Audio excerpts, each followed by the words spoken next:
Next, we move on to the plot analysis of episode 180. Before we start, don't forget to leave a like, it really helps the channel.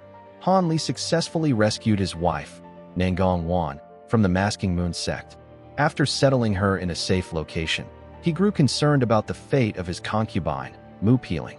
He decided to return to Tiantian City alone to investigate the situation. Han Li did not expect that someone would dare to act so boldly right under his nose. Mu Peiling opened her eyes and saw Han Li before her, safe and sound. Unable to contain her joy, she greeted her master with a cry of delight. Han Li sighed and remarked with a hint of irony that he had no choice but to return, as she and senior brother Lu had failed to leave this dangerous place in time. He then looked closely at Mu Peiling and suddenly smiled, praising her for reaching the Foundation establishment stage in such a short period. Embarrassed, the girl replied that it was only possible thanks to her master's miraculous pills. Without his help, she never would have overcome her bottleneck so quickly. Joy transformed her face, making her look even more charming and gentle. For a moment, Han Li stared, but he quickly regained his composure. He then asked if the invasion of the Moulan spellcasters had prevented them from leaving. Mu Peiling confirmed his suspicion and began to recount the events. She and senior brother Lu intended to leave immediately after the trade assembly, but at the last moment, news arrived of an enemy army attack. Senior brother Lu had to stay behind to discuss defense plans with other forces. The girl apologized for the delay, but Han Li acknowledged it wasn't their fault. He was about to ask about brother Liu's current location when he suddenly fell silent. A look of surprise crossed his face, and he glanced warily toward the exit. Before Mu Peiling could understand, a loud male voice echoed from outside. A stranger named Bai Shujun was insistently demanding a meeting with young Mistress Mu. Han Li scanned the area with his divine sense and discovered an elegant young man at the core formation stage standing outside. Han Li coldly asked who this intrusive guest was. Mu Peiling turned pale with fear and explained the situation. She begged him not to be angry, revealing that she was being harassed. Bai Shujun was a disciple of an elder from the powerful Heavenly Machine Sect. Despite her refusals and her status as a concubine, he refused to back down. Han Li frowned and asked if senior brother Lu knew of this. She replied that he did, but he feared the influential elder of the Heavenly Machine Sect and advised her to endure the attention until Han Li's return. Han Li chuckled, noting that while the Heavenly Machine Sect was one of the four great sects, it gave their disciples no right to act so insolently. He decided to confront the man himself. As they reached the exit, Bai Shujun rejoiced at the opening door, only to freeze in shock. Instead of a beautiful lady, he was met by a man with an unfathomably powerful cultivation level. The youth instantly realized he was facing a Nascent Soul master. Seeing Mu Peiling standing timidly behind Han Li, his expression shifted.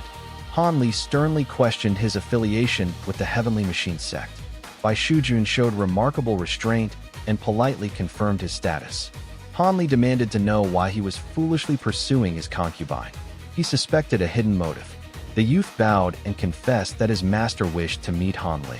Since there had been no news of the master for a long time, the elder devised this method to attract his attention. However, Bai Shujun added that his feelings for the girl were sincere, and he boldly asked Han Li to yield her in exchange for a generous reward. Han Li cut him off sharply, telling him to end those foolish dreams.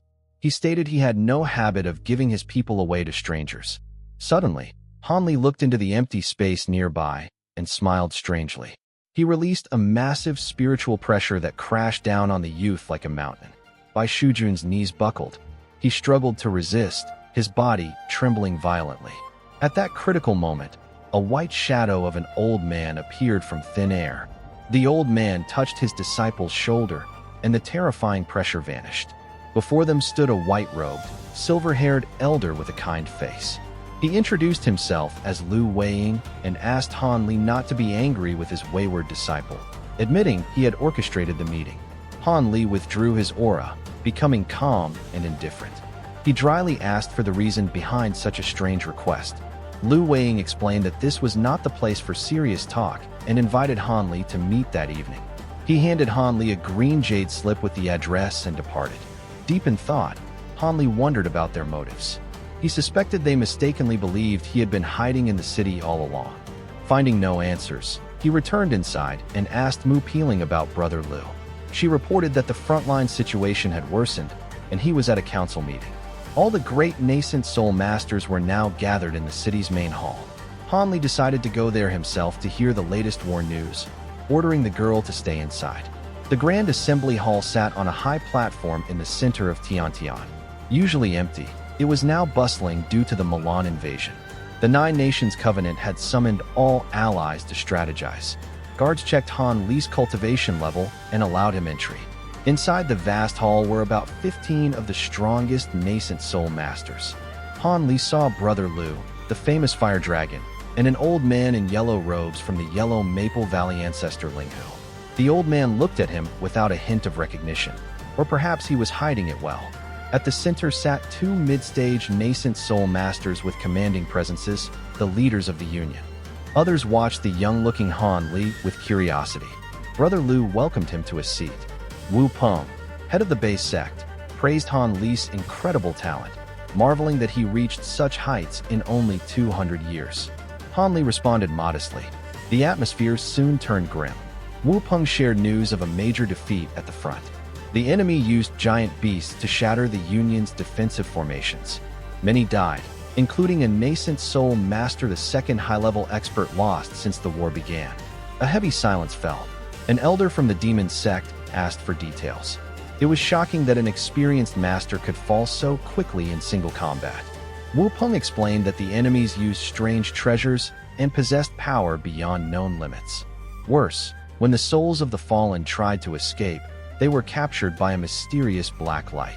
This news shocked everyone. No one felt safe anymore. Lady Qi from the Huai sect stepped in to support Wu Peng.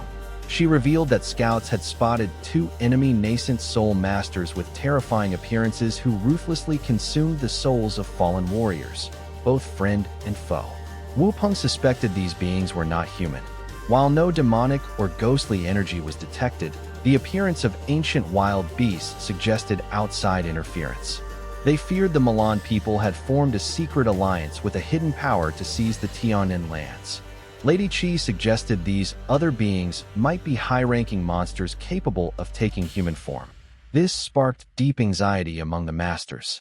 Ancestor Linghu asked if they were dealing with powerful shapeshifters.